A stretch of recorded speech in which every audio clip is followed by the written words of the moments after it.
From 1998 to 2001, I lived in a small craftsman-style home in the Laurel Mountains, not too far from Frank Lloyd Wright's Falling Water.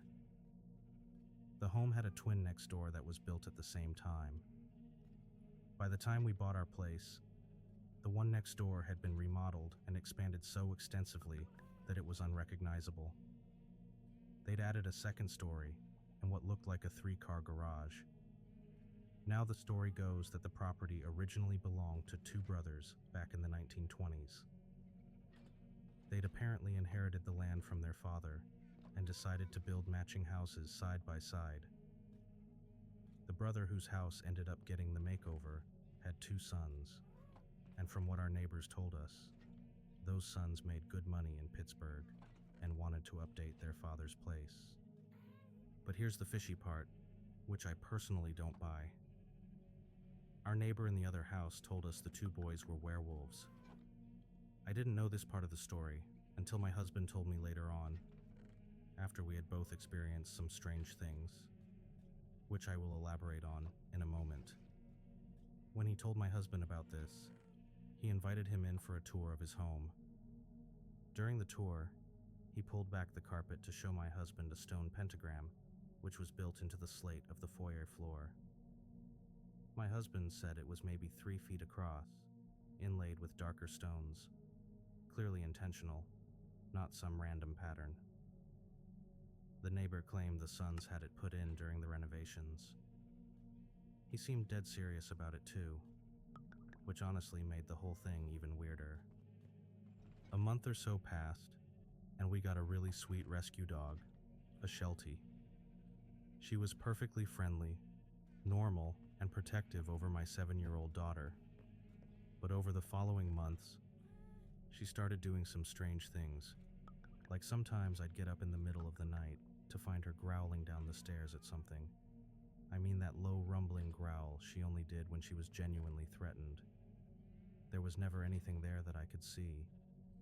She'd also refuse to go into certain rooms sometimes, just plant her feet and pull back on the leash.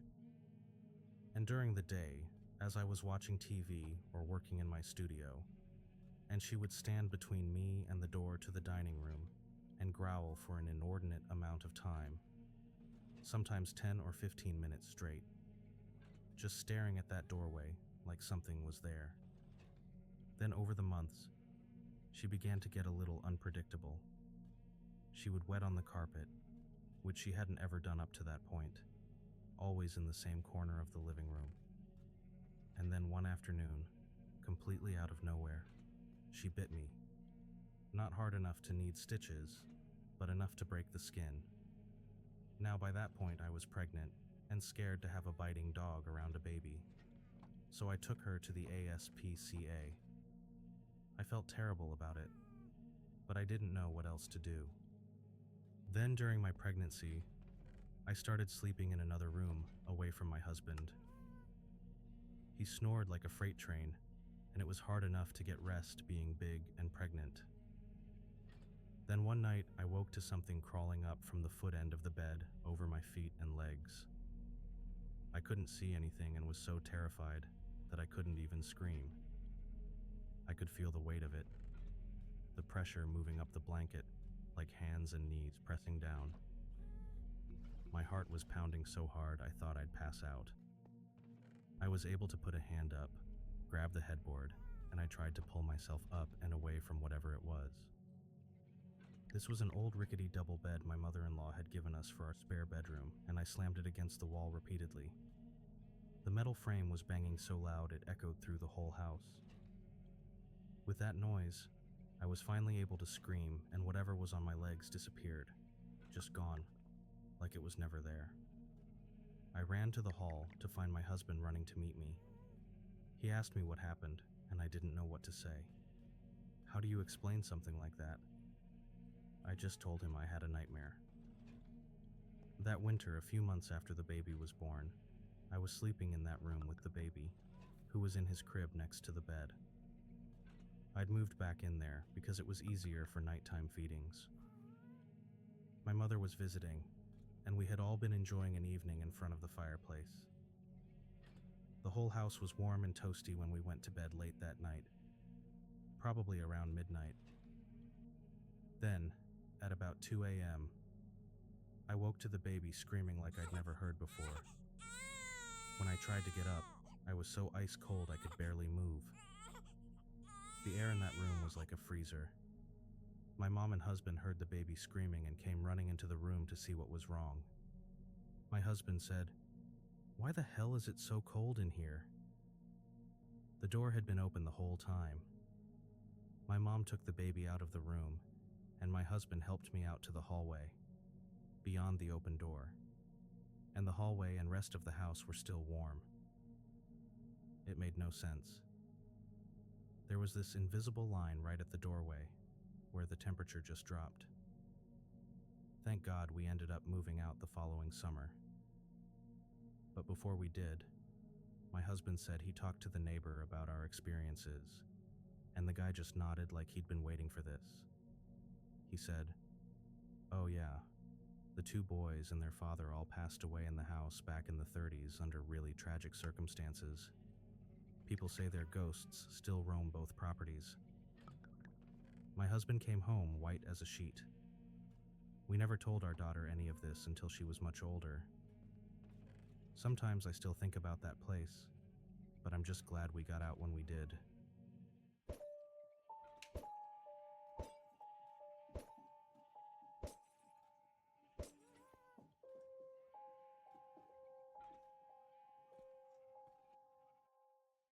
I wanted to share this because I think about it a lot and it sometimes stops me from sleeping.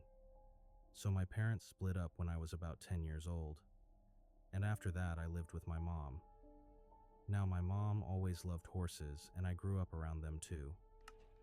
When my parents separated, my mom decided to start our own horse stable. This was something my dad never really wanted to do. Now, the ranch my mom found was about 10 kilometers from anything.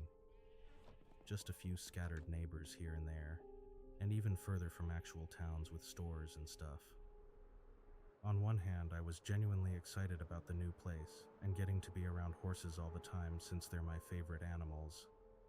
But on the other hand, I wasn't thrilled about being stuck in the middle of nowhere, surrounded by dense forests with barely anyone around. And honestly, this was especially hard since I was in my early teens, and that age where you actually want to hang out with friends and do normal teenager things. I lived there for about 5 years and didn't have my own car or anything, so I was completely dependent on someone giving me a ride whenever I wanted to go into the city. But I've always had an overactive imagination, so I managed to scare myself anyway. The thing that really got to me during those 5 years, the thing I was constantly paranoid about, was being alone outside. Even though I was totally fine being around the horses or riding them through the forest, that never bothered me. But whenever I had to walk around by myself, I'd get this really uneasy feeling. I always blamed it on myself, thinking I was just being weak or paranoid. And honestly, most of it probably was just in my head. During the day, I was fine. But at night, I'd literally run from one place to another, with my heart pounding like crazy. It wasn't that I was scared of the dark specifically or anything like that. It was more like this deep gut-level fear that I couldn't really explain. Just pure instinct telling me something was wrong, even though nothing actually was. Now, the absolute worst part was waiting for the school bus in the mornings. In Finland, it's dark for most of the year, so during winter I'd have to stand out there by myself at the edge of our property in complete darkness. My stop was maybe 50 meters from the house, but it felt like miles. I'd keep looking over my shoulder the whole time. And here's the thing, even the house didn't feel safe to me. It was this big, old ranch house with creaky floors and too many rooms. Most of the time it was just me and my mom living there, but she was constantly busy, either at work or outside taking care of the horses and doing chores. So I spent hours alone in that huge house. And there were also certain parts of the house I just refused to go into. I never really learned much about the house's history, but I'm pretty sure the people who lived there before us were not good to their dogs. And apparently the previous owners would lock their animals in single rooms whenever they left for work or trips. The house itself had a really weird layout. It was only one story, stretched out in this long, narrow way, except for one room that had a loft space above it. There was this long hallway that ran through the entire building, connecting all the rooms. It felt like it went on forever, and the floorboards would creak with every step. I'd practically sprint back to my room afterwards. The bathroom was all the way at the far end, of course, so there was no avoiding it. Now I'll admit, this could all just be me being a total scaredy cat. Maybe I was just psyching myself out over nothing. But then things got weirder. I started feeling like something was watching me all the time. It got so bad that I actually switched bedrooms. My old room had windows right at ground level. Anything could look in. My new room had a window placed really high up on the wall, so high that nothing shorter than a person could see through it, and that made me feel a bit safer. There was this period where I tried to be brave about it. I'd force myself to take walks on the roads near our property, trying to prove to myself that there was nothing out there to be afraid of. But then a couple of things happened that made me stop. First, I almost got ran over by a deer that came out of nowhere. Scared the hell out of both of us, honestly. The deer looked just as shocked as I was. Then there was this other time that really freaked me out. I was on one of my walks when suddenly every instinct in my body just screamed at me to run. I don't have some dramatic story like other people do, wherein everything went silent or whatever. It wasn't like that. I just felt this overwhelming urge to get the hell out of there and not look back. So I just ran. I sprinted all the way home without stopping. In a world where January is supposed to be boring, one staple of the holiday. So here's where it gets real, where it becomes more than just me being paranoid. I moved away when I was 16, and honestly, even though I loved being around the horses, it felt like this huge weight lifted off my shoulders. I could finally walk around without that constant fear hanging over me. After I left, my mom started telling me things she'd kept from me the whole time I lived there. She admitted she hadn't said anything before, because she knew I would have completely freaked out. So she tells me, and I'm not even kidding, that there had been wolves spotted around our area over the past few months. Now okay, this doesn't explain all my years of paranoia, but it sure as hell explains why I felt that primal urge to run on my last walks. And it gets worse. She said wolves had gotten to deer right around our property in the field we could see from our windows, just lying there, and my mom knew about this the whole time and didn't tell me. I mean, I get why.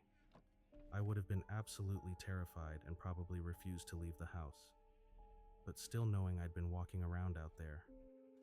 I hadn't seen that one since I'd already moved away by then, but I actually had seen other dead deer in the area before and thought it was kind of strange at the time. But that wasn't even the worst part. The story that really made me glad I got out of there came when my mom casually mentioned something to me one day. She told me that one morning, she went out to feed the horses like she always did, around 4 or 5 in the morning, before heading to work. But the second she stepped outside the house, she knew something was wrong. We had motion sensor lights installed on the corner of the stable, but they were positioned pretty far out. So every morning, you had to walk a good few meters through complete darkness before you'd get close enough to trigger them. My mom usually walked out with our cats following her. They'd normally run ahead, excited for their morning routine. But that particular morning, the cats were acting really weird. They refused to go past the porch light, just sitting there at the edge of the lit area, staring into the darkness. That should have been a red flag, but my mom is absolutely fearless. Nothing scares that woman. So she just shrugged it off and marched straight into the pitch-black darkness by herself. When the motion sensor light finally clicked on, she saw a wolf standing right there by the corner of the stable in the darkness. The second the light came on, it took off running, but my mom had seen it for just a moment before it bolted. She figured it was probably just checking out the area, looking for easy food or something. Wolves aren't dumb enough to try going after horses, so it was likely just curious. She said she wasn't even 100% sure it was actually a wolf. It could have been something else, but it was big, and it was definitely there. When she told me this, I felt sick to my stomach. I really hope those wolves only started showing up after I got my moped license and stopped having to wait for the school bus in the dark. Because the thought of standing out there alone at the edge of our property, in complete darkness, with wolves potentially watching me from the trees, that's nightmare fuel. Anyway, all of this is to say that I lived in that house and that area for several years, constantly freaked out and on edge. And honestly, I haven't even shared all the creepy things that happened in this post. It's already way too long as it is. There were other weird incidents and strange feelings I had that I haven't mentioned, but these were the main ones that stuck with me.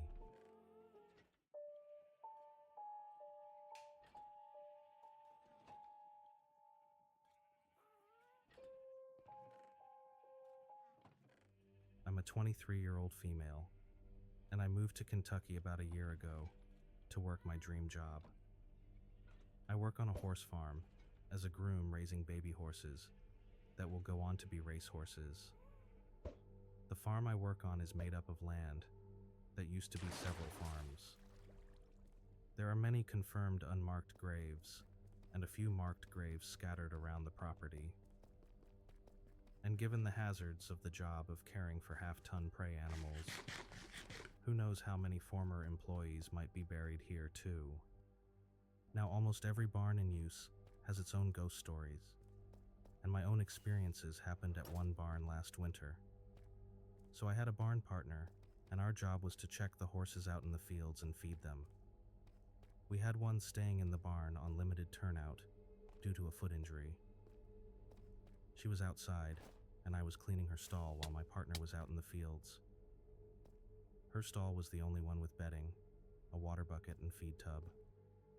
Now all the others were empty brick-bottom stalls, and while cleaning, I had in one earbud listening to music. At the other end of the barn outside, I heard two men talking, like they were having a normal conversation. So at first I thought maybe it was the bosses coming to check on the barn. I pulled out my earbud and walked down to look, and there wasn't anyone there, or any trucks leaving the barn driveway. I even stepped outside to check, but found nothing, and totally silence.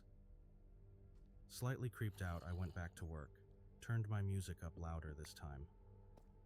I tried to rationalize it. Maybe sound carried weird from another barn or something.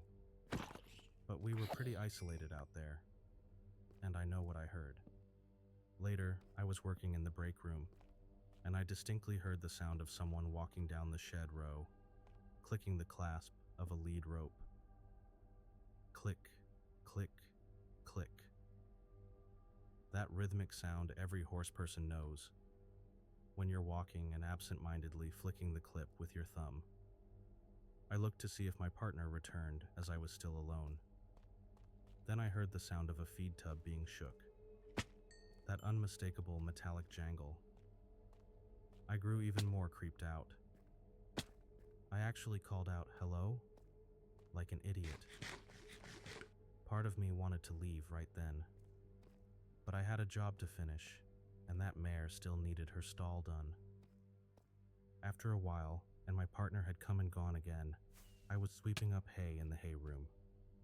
Something to keep busy until I had to set the stall for the horse. As I finished sweeping, I heard a horse rustling in its stall and snort. That deep, breathy sound they make. The stall next to the hay room was empty. I knew it was empty. I'd walked past it a dozen times that day, but I heard bedding being pawed at, that shuffling movement. I later told my partner what I'd heard, and she said she too had heard strange things around the barn and had learned to deal with it as part of the job. She didn't even seem surprised. Said the old-timers told her this barn used to have way more horses back in the day. As we talked, we both heard a woman laugh around the corner.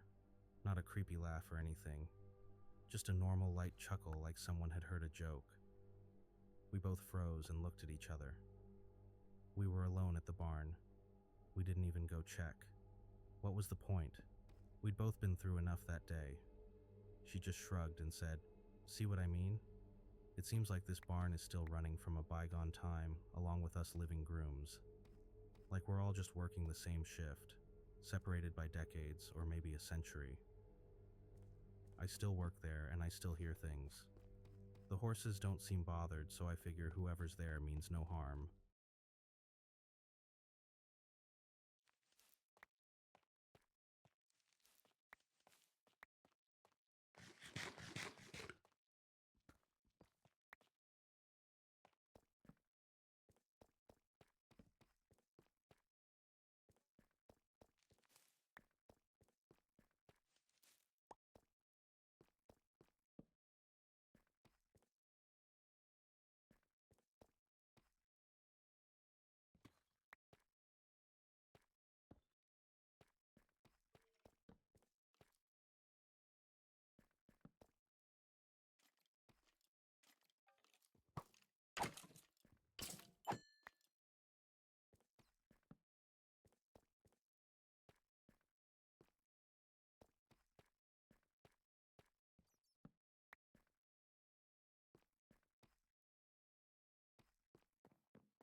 I usually tell this story the same way I explained it to a coworker afterward, step by step.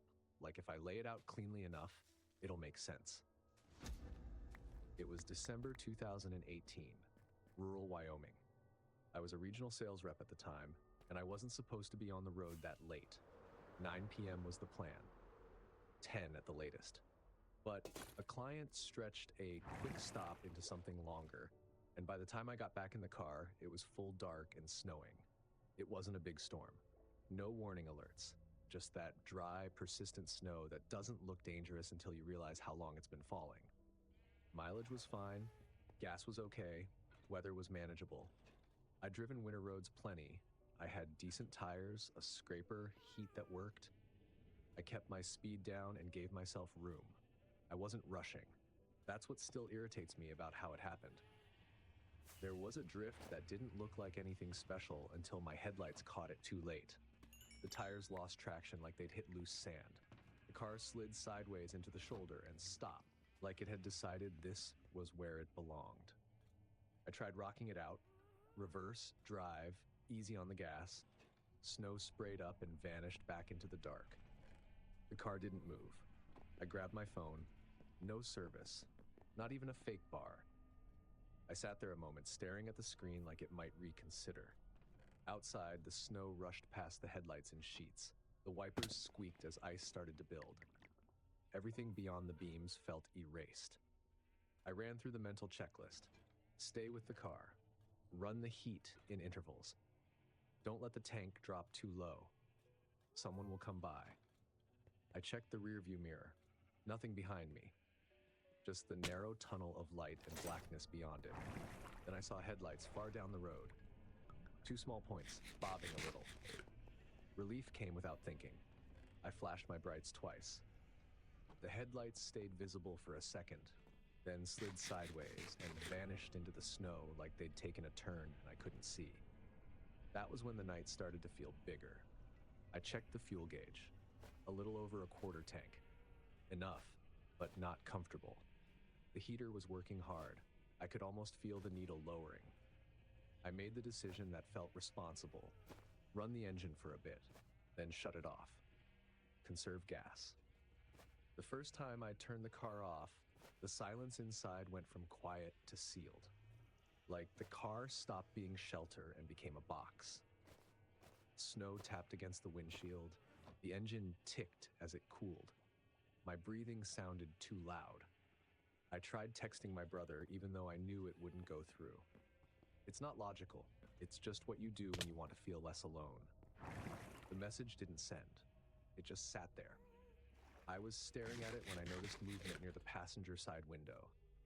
Not a clear shape, just something passing through the edge of visibility, close to the glass. Darker than the snow behind it. I told myself it was a gust, a trick of the light. Snow does weird things to your eyes. I leaned forward, trying to see better, but the snow made everything grainy and distorted. Then the passenger door handle yanked. Hard. Not a tentative pull. Not a check. The whole door shook.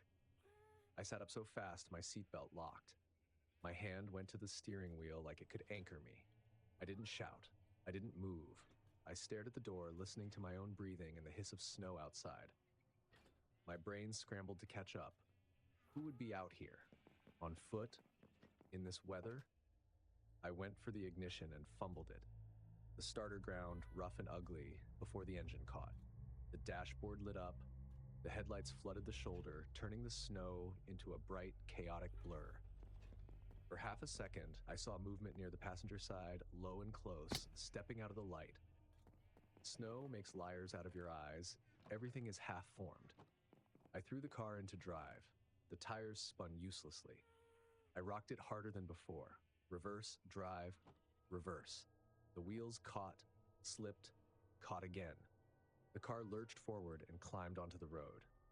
I hit the gas really hard and fishtailed. For a moment, I thought I'd trade being stuck for something worse. Then the tires grabbed. I didn't look in the mirrors. I kept my eyes forward and drove until I saw real lights, a gas station glowing in the dark like a checkpoint. I pulled in crooked and didn't care. I sat there with the engine running, hands shaking when I tried to open the door. I stood there, trying to give it a reasonable explanation. Maybe someone was trying to help. Maybe they thought I needed assistance. Then I remembered the way the handle had been yanked. That wasn't a "you okay" pull. Inside the station, nobody looked up. People drank coffee and talked about road conditions like it was normal. I didn't tell anyone what happened. I didn't know how to say it without sounding like I wasn't sure myself. I left as soon as my hands stopped shaking. I didn't stop again until I got home. And even now, the scariest part isn't that I got stuck in the snow. It's that someone found my car in a place where nobody should have been walking and tried the door like they expected it to open.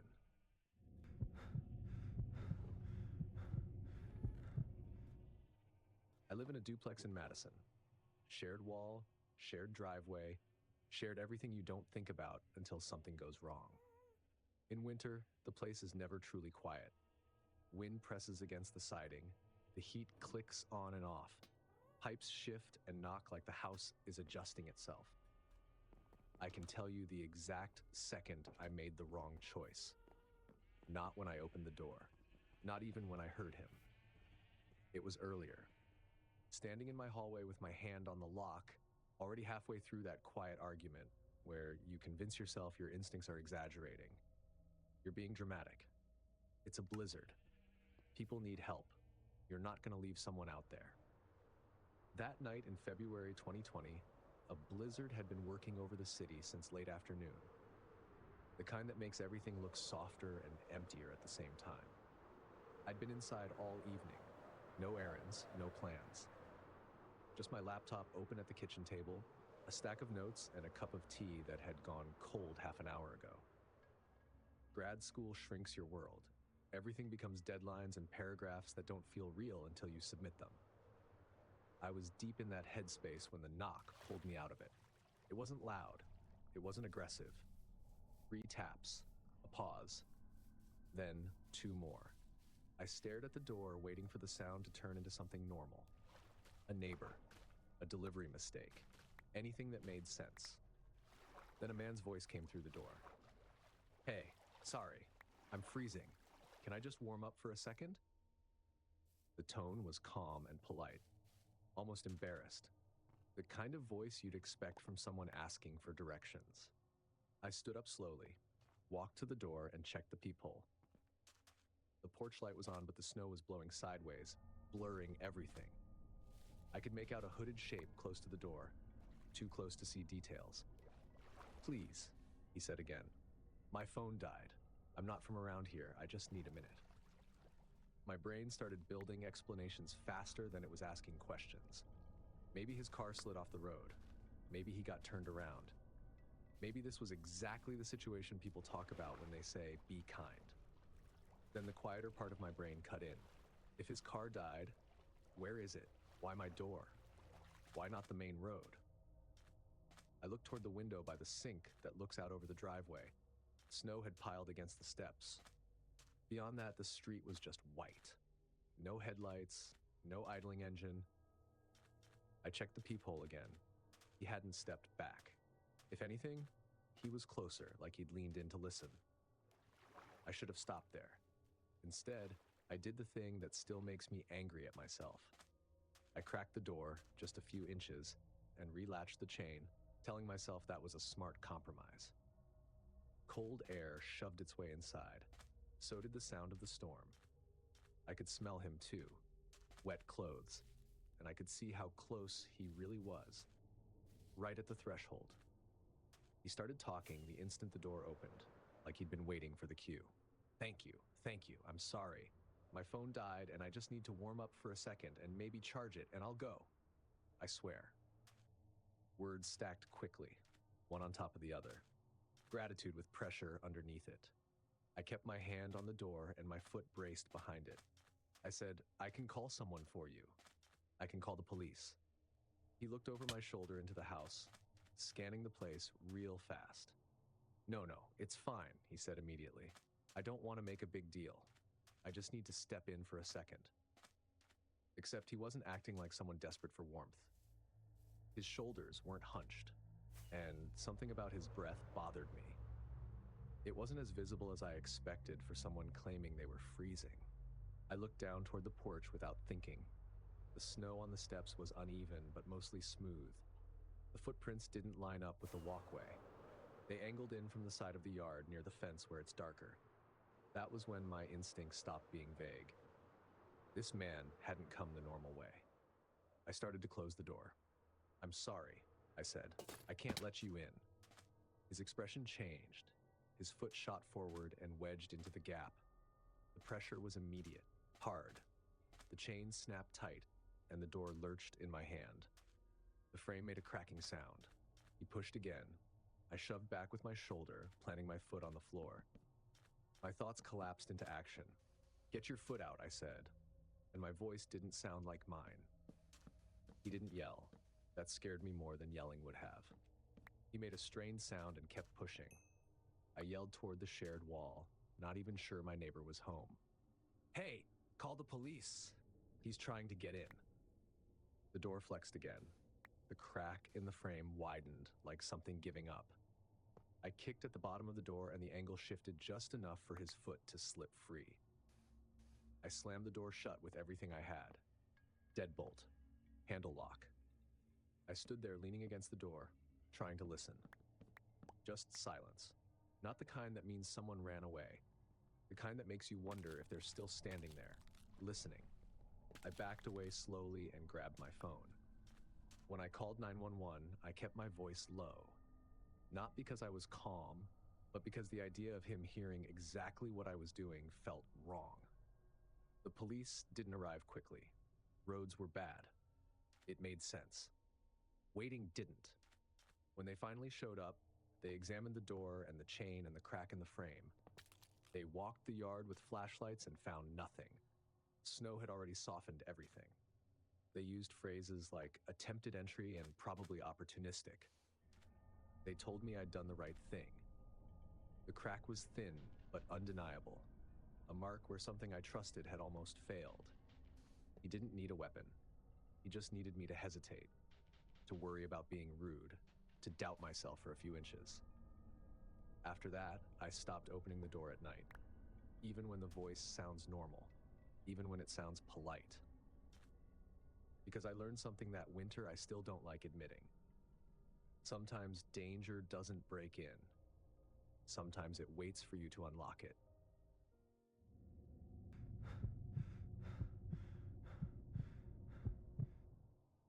I was standing at my kitchen window, watching the snow do what it always does, erase the edges of everything.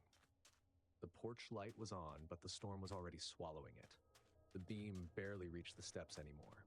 Beyond that, the yard was just white movement. I looked down and noticed footprints. They weren't on the walkway or the shoveled path. They cut straight across the yard, through the part nobody uses in winter. The narrow strip between my fence and my neighbor's detached garage. The problem was, I'd been inside for hours. I'd finished my last work call around 6, eaten leftovers, and watched something on TV while answering emails. Snow usually makes everything feel calmer. It softens sound. It smooths the world out. But those footprints didn't look accidental. Whoever made them wasn't slipping or wandering. But I did what everybody does in these situations and ran through excuses in my head. I told myself it was probably a neighbor cutting through, or kids being dumb, or someone lost and trying to find the street. People do weird things when it snows. Then I noticed something else. The prints didn't lead to my door. They were toward the side of my house, toward the gate. The gate is old and obvious, nothing hidden about it, but you don't use it unless you mean to be on that side of the house. I set my mug down and checked my front door lock, even though I knew it was locked. Then I checked it again. Living alone does that to you. There's no one else to sanity check the moment. No one to say you're overthinking this. In Duluth, you learn your winter rules early. Shovel before ice sets in. Salt the steps. Keep your phone charged. Handle problems sooner rather than later, because snow has a way of turning small issues into big ones overnight. That's the logic I used when I grabbed my boots. Better to check now. Better to see where the prints came from. Snow would erase everything by morning, and I didn't want to spend the next day wondering. I pulled on my coat, shoved my feet into boots, and grabbed the flashlight by the door. Outside, the porch light created a small island of visibility, and everything beyond it blurred into white movement and shadow. I aimed the flashlight down at the footprints. Up close, they looked recent. The edges hadn't softened yet. Snow was still dusting the bottoms like it hadn't had time to settle. I followed them carefully, avoiding stepping into them like that still mattered. They led toward the side of the house and then stopped. No continuation, no turn back, just an ending right near the gate, like the person had vanished. I stood there waiting for the explanation to appear. Maybe the wind filled the rest in. Maybe they doubled back in their own tracks. But when I swept the flashlight around, I didn't see a return trail. No overlap. No mess. I turned the light toward the fence line, the neighbor's garage, the tree line at the back of the yard. Nothing but snow. Then I heard a crunch with weight behind it. It came from my left, just outside the porch light's reach. I turned fast, flashlight swinging. Nothing. Another crunch followed. It felt closer now. Snow messes with sound. Distance collapses. Things feel nearer than they should. I took a step back and swept the beam wider toward the darker corner of the yard. That's when a second flashlight cut through the snow. The beam didn't wave around like someone searching. It moved in a smooth arc, like the person already knew where to look. It passed over the fence, the side of my house, the spot where I'd been standing seconds earlier. I never saw a face, not even a full body, just the beam moving through snowfall. Then boots crunched again, close enough that I could hear the compression of snow under tread. That was the moment everything snapped into focus. I wasn't out there investigating, I was exposed. I backed up quickly and nearly lost my footing on the shoveled path. My flashlight jumped, catching random pieces of the yard in jittery flashes. I didn't yell. I didn't call out. I moved. The front steps felt too far away, even though they were right there. I grabbed the door handle and my gloves slipped. Tried again, harder, and pulled the door open just wide enough to wedge myself inside. I slammed the door shut, locked it, then locked the deadbolt, and stood there with my back pressed against it, listening. Nothing. No retreating footsteps. No voice. Just the storm filling space again. When I finally looked back out the window, my own boot prints had joined the others, messy, overlapping, destroying whatever clean line had been there before. By morning, it didn't matter. The snow wiped everything clean. Yard, path, evidence. After that, I made changes. Nothing overdramatic. I didn't move. I didn't arm myself. I added a second deadbolt, installed a camera pointed at the side yard and gate. I stopped going outside at night to check things unless I had a reason I could explain out loud, and I stopped standing at the window during storms. New Year, same extra value meals at McDonald's. So now get 2 snack wraps, plus fries, and a medium soft drink for just $8. For limited time only. Prices and participation may vary. Prices may be higher in Hawaii, Alaska, and California, and for delivery.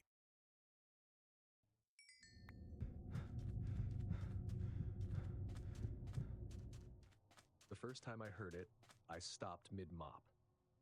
Something metal banged behind the store.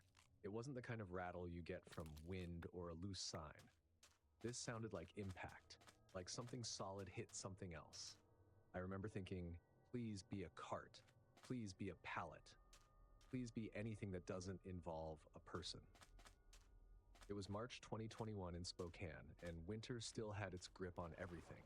Dirty snowbanks lined the parking lot, piled up like walls. I was 22, working nights at a grocery store while taking community college classes during the day. It was just a regular place with too many rules and not enough people on staff. Closing routine never changed. Mop, trash, bathrooms, count the drawer, lock the cigarette cabinet, walk the store with a clipboard like I was somehow responsible for the whole building. Brian, the manager, always left right after the last customer. He'd wave, say, "You're good," and that was it. I was always the last employee there. That night, the parking lot was nearly empty. A couple of cars near the pharmacy side. Snow made everything look closer, flatter, and quieter. I was winding up the mop when I heard the sound again. Same spot, behind the store. The loading area was back there. Dumpsters, delivery door, a narrow lane where trucks pulled in. There was a blind corner too, where the building turned and cut off your view. I thought it was probably nothing. A pallet shifting, a loose lid, something settling. Then the sound came again, right after I stopped moving. I stood still, listening. Nothing. I took a step toward the back hallway. Nothing. I turned away, thinking I'd just finish the checklist and leave. Clank. Behind the store. I stared at the back hallway door. My phone was in my apron pocket. I pulled it out. 1% battery. Of course, I plugged it in behind the counter, grabbed my keys, and convinced myself I'd just check the door and come right back. That's how it always happens. You sell yourself a smaller version of a bad idea. The stockroom lights were half off to save electricity. Boxes stacked everywhere, and empty pallet jacks. At the back door, I looked through the small window first. Just snow. Security light. No movement. That's where I should have backed off. Instead, I cracked the door and leaned out. Then, I stepped outside. The dumpsters sat dark and massive, lids iced over. The far corner, where the building bent, was just shadow. I held my key ring like it could protect me. My phone flashlight barely lit anything past a few feet. I walked a couple steps forward. "Hello?" I called, already wishing I hadn't. Then I saw movement. A shadow sliding behind the dumpsters, gone the second my light touched it. I didn't chase it. My brain snapped straight to get back inside. I turned and heard a footstep in the snow behind me. Close. Right there. I moved faster. Then something metal cut through the air. It hit the wall near the door with a spark, then dropped into the snow. A piece of pipe. Footsteps rushed toward me now. I ran. I slammed into the door, yanked the handle. It stuck for half a second. Cold makes everything stiff. My keys dug into my palm as I fought the lock. I got inside and slammed the door shut. The deadbolt slid into place, and then the handle rattled hard. Then nothing. No footsteps leaving. Just breathing. Close to the door, like someone leaned in and listened. I backed away, grabbed the store phone, and called 911. Police arrived quickly. They checked the loading area, the fence, the dumpsters, the corner. They found the pipe. They didn't find a person. Snow was already falling heavier, softening everything, wiping away footprints. One officer shrugged and said it might have been kids. Kids. At 2 in the morning, behind a closed store, throwing metal. The next day, Brian called and asked if I was okay. When I asked about not closing alone anymore, he sighed and said, "That's just how nights are staffed." I worked 2 more weeks. Every sound in the stockroom felt loaded. Every checklist step near the back hallway felt like a risk. I quit after almost dropping a basket of returns when a cart squeaked by itself. People always focus on the pipe, the footsteps, the door, but that's not what stays with me. What stays with me is how easy it was. One person, one blind spot, one employee trained to handle it. The store wasn't the trap, the policy was.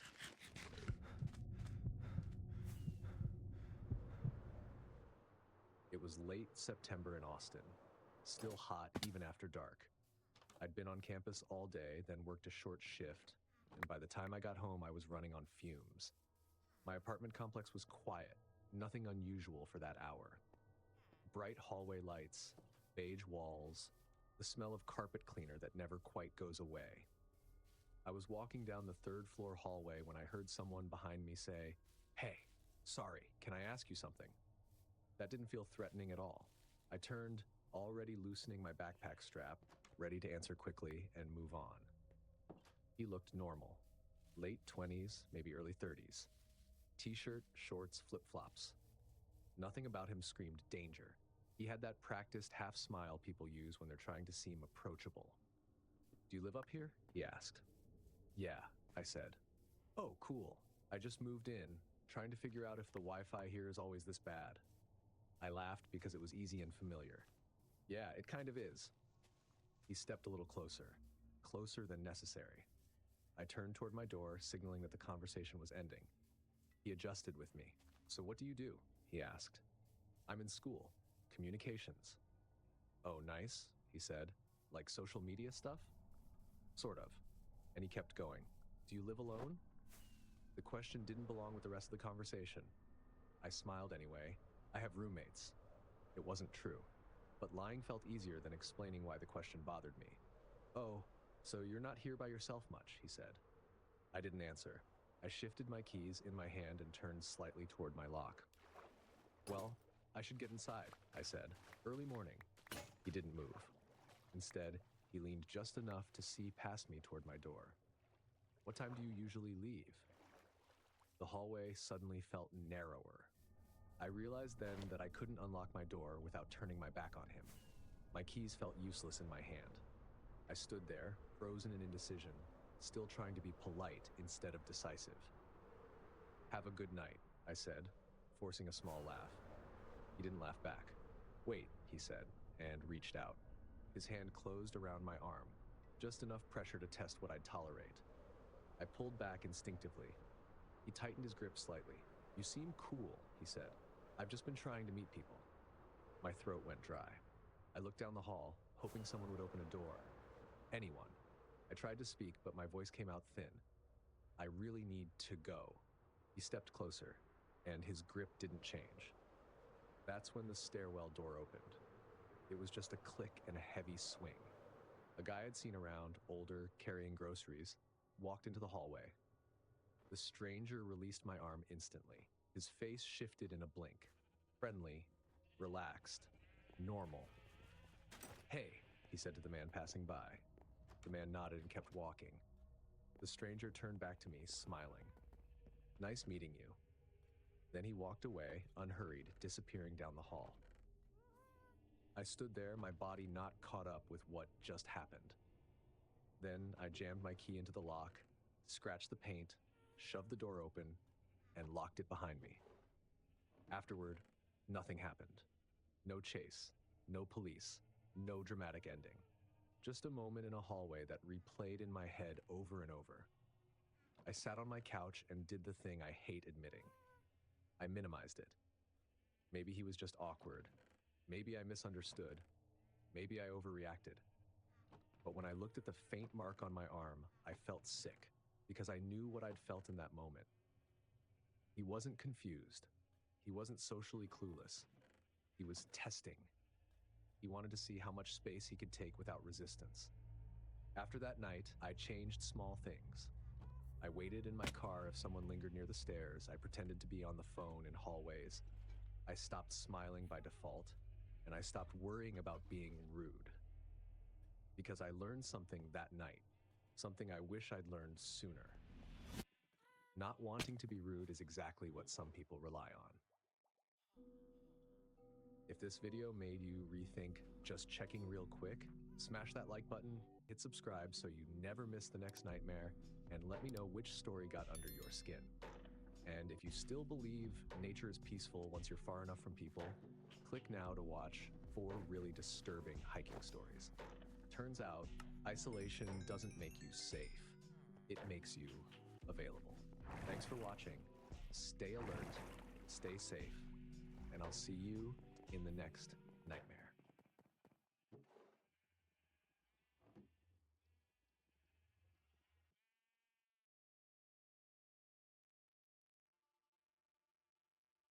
Hello everybody, I hope you're having a great day. Before this video starts, I just wanted to let you know about today's sponsor, ZocDoc. And what they do is they provide a system where you can look for in-network doctors, therapists, really any sort of healthcare provider that you're looking for. You can use their system to try to find one. And like I said, in the last time I mentioned them, I think it's a great source to find medical professionals, healthcare providers. If you're looking for a therapist or anything like that, I feel like this is a great service that can help you get connected to the people you need. And you can leave personalized reviews for the physician that you meet, so you can let other people know what your experience was like. So stop putting off those doctor's appointments and go to ZocDoc.com/darksomnium and instantly book a top-rated doctor today. That's ZocDoc.com/darksomnium. And I hope you all have a great day.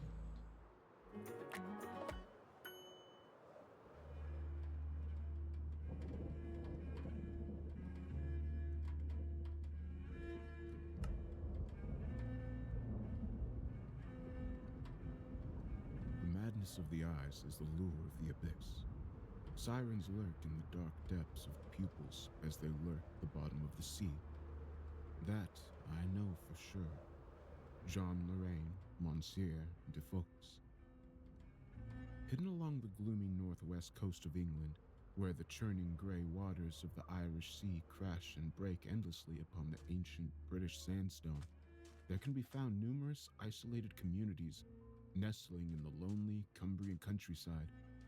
Many of these hamlets are little more than decaying farming communities maintained by clannish families who bear names that were still ancient when the first drops of ink were spilled onto the pages of the Domesday Book.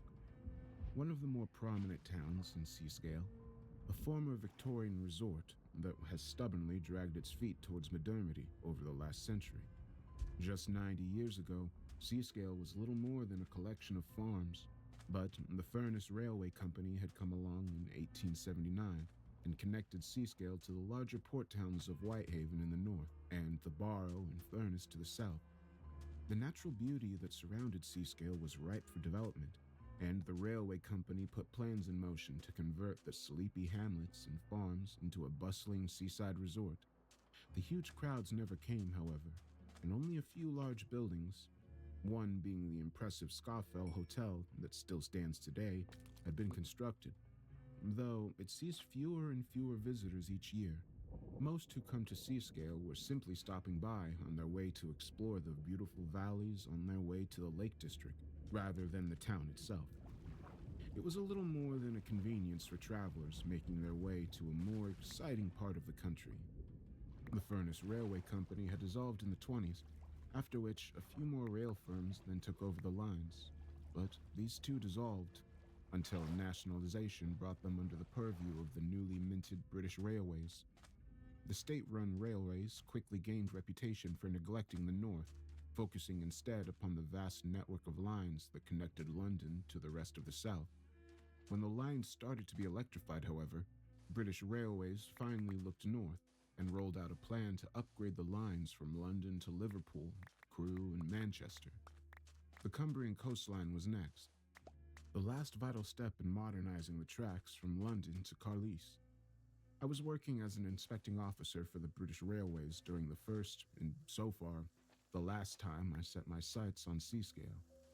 I had never heard of the town until my supervisor told me that I would be needed there to check up on the state of the lines.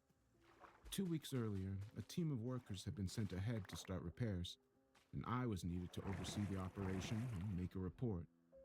British Railways wanted to roll out electronification as soon as possible, and Seascale was the next stop before the larger and more important Whitehaven. The line was indeed in dire need of restoration. I could almost feel the decay and rust as my rickety carriage rocked and swayed like a dying serpent as it reluctantly traveled north towards my destination. The squeal of the train's brakes pierced my ears as I gathered my belongings, causing them to ring briefly. And then, with one sudden jolt, the train stopped, rocketing me off my feet and sending me crashing to the carriage floor. A light here for Seascale. The conductor almost half laughed as he saw me pick myself up from the floor and dust myself off. You okay, sir? He half-heartedly asked, a smirk still stretched beneath his yellowed, tobacco-stained mustache. I'll live, I replied, frowning. I had actually hurt myself quite badly, and I could just feel the inside of my trousers sticking to what must have been a bad scrape on my knee. I retrieved my hat and briefcase and hastily made my way off the train, pushing my way past the conductor and his sardonic grin. As I surveyed the gloomy station, I saw that I was the only passenger disembarking at Seascale. A half-dozen or so travelers had been waiting at the station to board the train, but I alone appeared to be the sole visitor to the town. I glanced behind me to see the Cumbrian coast and the thrashing waters of the Irish Sea that lay beyond it.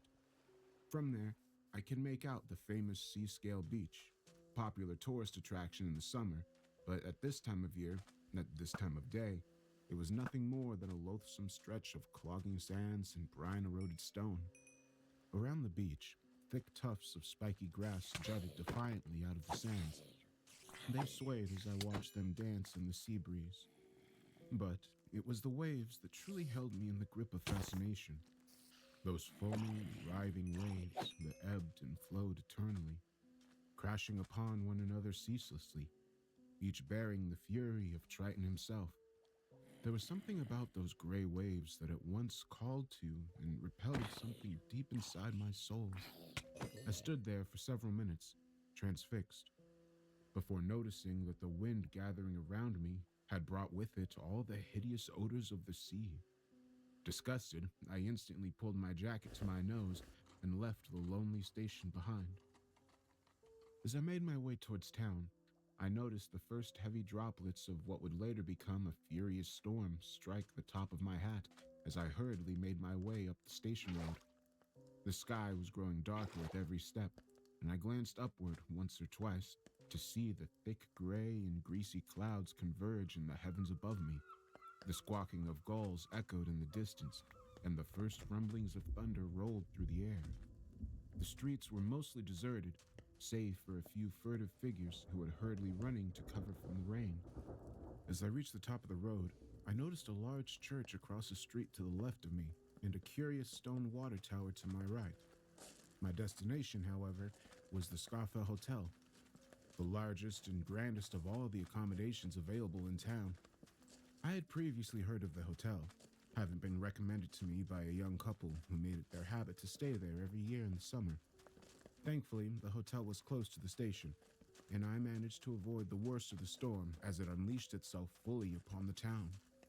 The Scarfell was a curious building, and not at all what I had expected when I had heard that it was a Victorian construction. It was an unassuming squat, a two-story rectangle with a washed-out gray exterior. Another, larger red brick building was attached to the rear of the property, no doubt a later expansion on the original hotel. There were lights emanating from the downstairs windows, as well as several of the upper rooms. I could hear the sounds of people inside, no doubt enjoying themselves at the hotel bar. With the lashing rain threatening to soak me to the bone, I hastily opened the front door and stepped inside. A middle-aged man with a neat trimmed white beard was talking with several people whom I assumed were other guests. I removed my hat and coat and gave my boots a good wiping on the thick, bristly doormat. By the time I had removed the worst of the dirt from them, the man had finished his conversation and was smiling at me expectantly.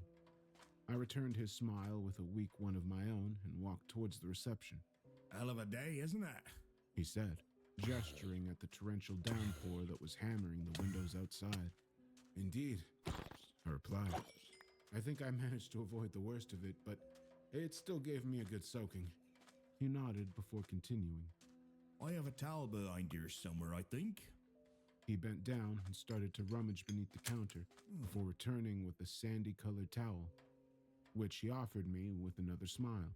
Oh, that's very kind of you, I said, dabbling the towel on the back of my hair and on the shoulders where the rain had soaked through to my suit. You'll be from the university then, will you, young fella? Well, don't fret. We've still got plenty of rooms left. University? I replied, confused. I'm not from the university, I'm afraid. I'm with the British Railways. I come to look at your tracks. Oh, I'm sorry, sir. I thought you were one of those academics come to help out with the excavations and all. We've had a lot of them come to town in the last few weeks from all over Cumbria. Some kind of